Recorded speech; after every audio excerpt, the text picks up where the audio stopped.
Hi friends, எல்லோருக்கும் வணக்கம். எல்லோரும் எப்படி இருக்கீங்க? எல்லோரும் நல்லா இருப்பீங்கன்னு நினைக்கிறேன். ஒரு விஷயம் சொல்லணும்னு தோணுச்சு, அதனால் இந்த வீடியோ. இது உண்மையாக நடந்தது.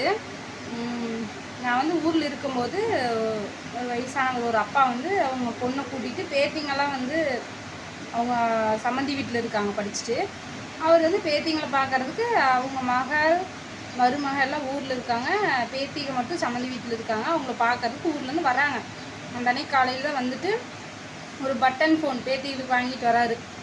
கொடுத்துட்டு இந்த மாதிரி நான் இனிமேல் ஃபோன் பண்ணுறேன், இதில் பேசுங்க சாமி அப்படின்னு சொல்லி கொடுத்துட்ருக்குறாரு. அப்புறம் அவங்களாம் பேசிட்டு சிரிச்சிட்டு இருக்கிறாங்க. ஆலந்தாக்குட்டி கூட அவர் விளையாடினார். அப்புறம் ஊருக்கு ரிட்டன் போகலான்னு பார்த்துட்டு அவங்க மகள் மட்டும் ஊருக்கு போயிட்டாங்க. அவர் சரி நாளைக்கு வர பேத்தியமோடு நாளைக்கு வர லீவு தானே அப்படின்ட்டு இருக்கிறாரு. அந்த அன்னைக்கு நைட்டு கடைக்கு புரோட்டா வாங்கலான்ட்டு போயிருக்கிறாரு. போயிட்டு நெஞ்சு வலி அவதிக்காலையே அந்த ஃபோன் வாங்கி கொடுத்த மனுஷன் ஒரு நாள் கூட ஊரில் போய் அந்த ஃபோன் பண்ணி பேத்திங்களோட பேசலை. அவ்வளோ ஆசையை வாங்கிட்டு கொடுத்துட்டு இன்றைக்கி ஒரு நாள் இருக்கிறேன்ட்டு இருந்துட்டு அந்த அன்னைக்கு நைட்டு அவர் இறந்துட்டார். அடுத்த நாள் அவர் இல்லை. அதனால் ஏற்றுக்கவே முடியல. ஏன்னா மத்தியானம் பார்த்தோம், சாயந்தரம்னா ஆராதனை கூட விளையாண்டுருக்கிறாரு. அவர் விளையாண்டுருக்காரு. இது யாராவது ஒன்று சொன்னால் அழுகுவாங்களா, அந்த மாதிரி சினிங்கிட்டு இருக்குது. அவர் சும்மா தான் சொன்னேன் பொண்ணு அழுகுது அப்படின்னு சொல்லிட்டு கிண்டல் பண்ணிட்டு பேசிட்டு கொண்டுருக்கிற குழந்தைங்களோட கோவிலில் நைட்டு அவர் இது இல்லை.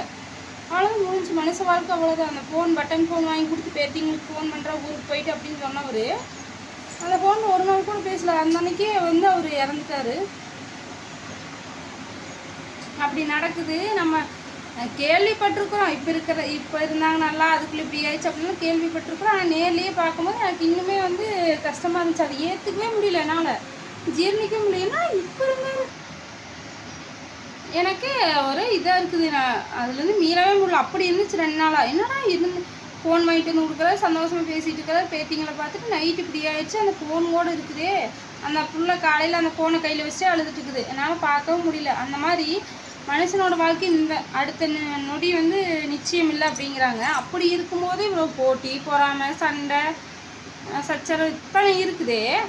இதில் நம்ம லைஃப் இவ்வளோதான், நம்மளுக்கு இவ்வளோதான் ஆயுசு அப்படின்னு தெரிஞ்சிருந்தா அந்த உலகம் எப்படி இருக்குன்னு நினச்சி பாருங்கள். தெரியாமையே இந்த ஆட்டம், இத்தனை ஆணவம், இத்தனை அக்குறுமம். அது தெரிஞ்சிருந்தா எப்போ சாமி ஆயுசு அதிகமாக இருக்கிறவங்களாம் என்ன ஆட்டம் போடுவான். ஆயுசு குறைவாக இருக்கிறவங்களும் இன்னும் இது பண்ணி ஆயுசு அதிகமாக இருக்கிறவங்க நினச்சாவே பயமாக இருக்குதுங்க ஃப்ரெண்ட்ஸ். அதனால தான் கடவுள் ஏதோ அதை ஒன்றையாவது தெரிவிக்காமல் விட்டுருப்பாராட்டுக்குது. பிறப்பு தெரியுது, இறப்பு எப்பன்னு தெரியாமல் இருக்கும்போதே இந்த உலகத்தில் இவ்வளோ கொடுமை நடக்குது, இவ்வளோ அட்டுழியம் நடக்குது. ஆனால் இறப்பு எப்பன்னு தெரிஞ்சதுன்னா நாடாத ஆட்டம் என்னன்னு நம்மளால இருக்கவே முடியாது. அந்த அளவுக்கு ஆடி போடுவாங்க. நம்மளை யாராலையும் அசைக்க முடியாதுடா. என்ன 100 வருஷத்துக்கு 80 வருஷத்துக்கு அப்படின்ட்டு என்ன ஆட்டம் போடுவாங்க. நினச்சாவே கவலையாக இருக்குதுங்க ஃப்ரெண்ட்ஸ். இருக்கிறது ஒரு லைஃபு, அது எவ்வளோ காலங்கிறது நிரந்தரமாக தெரியாது. அதில் நம்ம ஒருத்தருக்கு உதவி பண்ணாட்டி பரவாயில்ல, உபத்திரம் கொடுக்காமல் இருந்தால் போதும். அடுத்தவங்களுக்கு நம்ம உதவி பண்ணல அப்படிங்கிறத தாண்டி ஒருத்தருக்கு நம்ம பிரச்சனையாக இருக்கக்கூடாது. அவங்க மன கஷ்டத்துக்கு நம்ம காரணமாக இல்லாமல், அவங்க சந்தோஷத்துக்கு காரணமாக இல்லாட்டியும் பரவாயில்ல, அவங்க கவலைக்கு காரணமாக இல்லாமல் இருந்தால் போதும். அவங்க வேலையை பார்த்துட்டு அவங்கவுங்க முடிஞ்ச உதவி செய்யலாம், இல்லை செய்யாமல் கூட அமைதியாக போய்க்கலாம். அதை விட்டு சண்டை சச்சரவு, ஐயோ நினச்சாவே இப்படியே இருக்குதுங்க ஃப்ரெண்ட்ஸ். என்னத்தை சொல்கிறது. அது மாதிரி நிச்சயமில்லாத லைஃபுக்கு இந்த ஆட்டம்னா இன்னும் அது நிச்சயமாக இவ்வளோதான், நீ இப்படி இருக்கலாம், இன்னும் உனக்கு 80 வருஷம் உறுதிடா அப்படிங்கிற மாதிரிலேருந்து இவங்கெல்லாம் அவ்வளோதான் மக்களை. நினச்சாவே கவலையாக இருக்குது. அதெல்லாம் மறக்கவே முடியலைங்க. நேற்று ஒருத்தர் கேட்டிருந்தாங்க, எங்கள் ரிலேட்டிவில் ஒரு பெரிய காரியம் ஆயிடுச்சுன்னு சொன்னப்போ யாருன்னு சொல்லுங்கள், எங்கள் ஊர் பொறிக்காரான்னு கண்டுபிடிக்கிற அப்படின்னாங்க. அவங்க டிஎன்பாளையத்தில் இருக்கிறாங்க. டிஎன்பாளை மாதிரி தான் உங்களுக்கு தெரிஞ்சிருக்கும். அவர் தான் பொறிக்காருன்னா அவர்கிட்ட சொல்லுவாங்க. அவர் ஃபோட்டோவெல்லாம் இல்லைங்க ஃப்ரெண்ட்ஸ். எங்கள் அம்மா பெரியம்மா எல்லாம் இப்போ அங்கே போயிட்டாங்க வீட்டுக்கு, பெரிய காரியத்துக்கு வீட்டுக்கு போயிட்டாங்க. நீ வந்துட்டு அப்புறம் எங்கள் அம்மா குளிச்சுட்டு சாப்பிட்டு ஒரு அரை மணி நேரம் இருந்துட்டு அப்புறம் ஊருக்கு கிளம்பிட வேண்டியதான். மழை வேறு வர மாதிரி இருக்குது. ஓகேங்க ஃப்ரெண்ட்ஸ், சொல்லணும்னு தோணுச்சு சொன்னேன். இந்த மாதிரி அடுத்த செகண்ட் நிச்சயமே இல்லை. அதெல்லாம் என்னால் நம்பவே முடியல. என்னடா அவர் வந்தாருன்னு. என்கிட்ட அந்த அன்னைக்கு தான் ஃப்ரெண்ட்ஸ் அந்த தாத்தாவை ஃபஸ்ட்டு பார்க்குறேன். அவங்க பேத்தியெல்லாம் முன்னாடியே தெரியும், அவங்க பொண்ணு நல்லா க்ளோஸ் எனக்கு தெரியும். ஆனால் அவங்க அப்பாவை நான் இன்னும் பார்த்ததே இல்லை. அந்த அன்னைக்கு தான் அவர் பார்த்துட்டு பேசிக்கிட்டு போகிறேன். நைட்டு இப்படிங்கிறாங்க, காலையில் இல்லைங்கிறாங்க. காலையில் எழுந்திரிச்சுன்னா இருக்கிற சவுண்டு கேட்குது. எல்லாம் என்னடா அப்படின்னு பார்த்தா அந்த பிள்ளை ஒரு பக்கம் அழுதுட்டு இருக்குது. ஃபோனை கையில் வச்சுட்டு என்ன அப்படின்னு கேட்டால் எங்கள் தாத்தாக்கு இப்படி நைட் ஆயிடுச்சுன்னு. அவங்க அப்பா என்னடா அந்த ஃபோனை கூட கையில் அந்த பிள்ளை வச்சிருந்துச்சு. எனக்கு அந்த ஃபோனை பார்த்தே மனக்கு அட கடவுளே, ஒரு நாள் கூட ஊருக்கு போய் அந்த ஃபோனில் அவர் பேச முடியல. அப்படி ஆசையை கொண்டு வந்து சொல்லி கொடுத்தாரு. அது நான் நின்றுட்டுருக்கேன் அந்த இடத்துல. ஃபோன் பண்ணுறேம்மா தாத்தா ஊருக்கு போய் இதில் பேசுங்க, ஆயாவெல்லாம் ஊருக்கு போயிடுறாங்க, இல்லை பேச முடியறது இல்லை, ஃபோன் இதை வச்சுக்கோங்க வீட்லேயே, நான் சாயந்தரம் ஸ்கூலுக்கு போயிட்டு வந்தீங்கன்னா நான் ஃபோன் போடுறேன், நீங்கள் பேசுங்க அப்படின்னு அப்படி சொல்லிட்டு இருக்கிறது. பார்த்துட்டு எப்படின்னு பாருங்கள், ஃபோனை கொண்டு வந்து கொடுத்துட்டு அந்த அன்னைக்கு மட்டும் பேத்திங்களோட ஜாலியாக இருந்துட்டு அவர் ஆயுஸ் முடியணும்னு இருந்துருக்குது. அந்த அன்னைக்கு நைட்டு புரோட்டா அது குழந்தைங்களுக்கு வாங்குறதுக்கு தான் போயிருக்காரு பேத்திங்களுக்கு.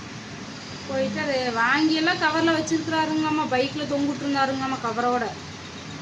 அதை கூட கொண்டு வந்து குழந்தைங்களுக்கு கொடுக்க முடியல, அப்படியே ஸ்பாட் அவுட். அங்கேயே ஹாஸ்பிட்டலும் போக முடியல, எந்த வண்டியும் நிற்கலிங்களாம் ஃப்ரெண்ட்ஸ். எந்த வண்டிக்காரனும் வந்து கூப்பிட மாட்டேங்கிறானாம்மா, ஹாஸ்பிட்டலும் கூட்டிகிட்டு போக மாட்டேங்கிறாங்களாம்மா. எப்படி இருக்கிறாங்க வந்து கல் நெஞ்சக்காரங்களா எல்லாம் பயந்துக்கிறாங்க. நம்ம தலையில் விடிஞ்சிருமோ, ஐயோ நம்ம வண்டியில் எடுத்துட்டு போய் எதோ ஆயிடுச்சு என்ன பண்ணுறது, அந்த மாதிரி தான் இருக்கிறாங்க. எப்படிங்கிறது எனக்கு தெரியல.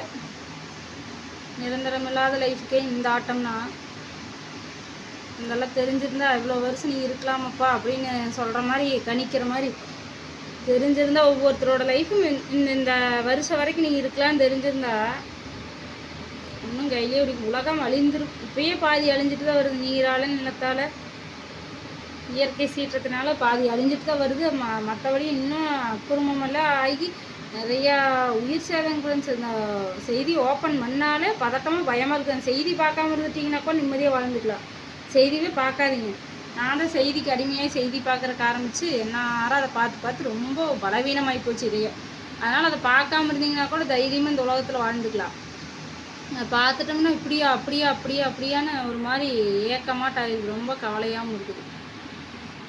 ஏதாவது ஒரு கஷ்டம் இருந்துச்சா அதை சொல்லிட்டோம்னா நமக்கு கொஞ்சம் ஆறுதலாக இருக்குது. அந்த மாதிரி எனக்கு அந்த இன்சிடெண்ட்டெல்லாம் மைண்ட் விட்டு போகிறதே இல்லைங்க ஃப்ரெண்ட்ஸ். எப்படா இப்படியா மனுஷ வாழ்க்கை இப்படியா இவ்வளோதானா அப்படின்ட்டு அந்த ஒரு வாரம் 2 வாரம்லாம் எனக்கு தூக்கமே வராது. அதே ஞாபகமாகவே இருக்குது, ஓடிக்கிட்டே இருக்குது. அவங்க சொந்த பந்தமாக இல்லைனாலும் அது வந்து நினைப்பு வந்து விட்டு போகவே போகாது மைண்ட் விட்டு. அந்த மாதிரி ஒரு கேட்டகரியாக இருக்குது. நான் நல்லதா கெட்டதான்னு கூட தெரியலைங்க ஃப்ரெண்ட்ஸ். ரொம்ப மன அழுத்தமாட்ட ஆயிடுது நமக்கு வர வர. அதனாலே வியாதிகளெல்லாம் உண்டாயிட மாட்டேங்குது. ஆனால் செய்தியெல்லாம் பார்க்காதீங்க. முடிஞ்ச அளவுக்கு நம்ம வந்து அடுத்தவங்களுக்கு நல்லது பண்ணணுங்கிற அவசியம் இல்லை. நம்ம லைஃப்பை நம்ம பார்த்துட்டு அடுத்தவங்களுக்கு தொல்லை கொடுக்காம இருந்தாவே போதும் அப்படின்னு ஒவ்வொருத்தரும் நினச்சாங்கன்னாவே சேஃப்டியாக இருங்க. முக்கால்வாசி இந்த கோயம்புத்தூர் சைடு இந்த மாதிரி சைடெல்லாம் வந்து திருடர்கள் கொள்ளையர்கள் வந்து முகமூடி கொள்ளையர்கள் நடமாடுறாங்க, கத்தி வச்சு நடமாடுறாங்கனால வருது, வீடியோ வருது பார்க்குறோம்ல. அதெல்லாம் என்னென்னு ஃபேக்கா ரியலான்னு தெரில. ஒருத்தன் அப்படியே அந்த கதவுகளை அந்த இரும்பு கேட்டுத்தானே விட்டுருப்பாங்க, அப்படியே கத்தி வச்சு உரைச்சிட்டு சவுண்டு கொடுத்துட்டே போகிறாங்க லைனாக. ஏன்னா யாராவது கதவு என்ன சத்தம் கேட்குன்னு வெளியே வந்துடுவாங்கல்ல, அந்த ஏதோ ஒன்று பண்ணலான்னு நினச்சானே என்னமோ அவ்வளோ பெரிய அருவாள் வச்சுட்டுங்கிறாங்க. அந்த சிசிடிவி கேமராவில் பதிவாயிருக்குது. நடு ராத்திரி நள்ளிரவில் அப்படி ஒவ்வொரு வீட்டு கதவை அப்படி உரைச்சிட்டே போகிறான். அப்புறம் மறுபடியும் உரைச்சிட்டே வரான். நல்ல வேலை யாருமே அந்த இடத்துல வெளியே வரல. எப்படி எதை நோக்கி போகுதுன்னே தெரியல நாடு. எதுக்கு கொள்றானுங்க, என்ன கொஞ்சம் ஆறுதலாக கமெண்ட் போட்டிங்கன்னா அதை படித்தாது கொஞ்சம் நிம்மதியாக இருப்பேன். கொஞ்சம் தைரியம் சொன்னீங்கன்னா பரவாயில்ல. ரொம்ப பலவீனமாயிட்டு நான் பார்த்து ஃபோனே பார்க்குறக்கே பயமாக இருக்குது. என்ன மாதிரி யாராவது இருந்தீங்கன்னா மறக்காமல் கமெண்டில் சொல்லுங்கள்.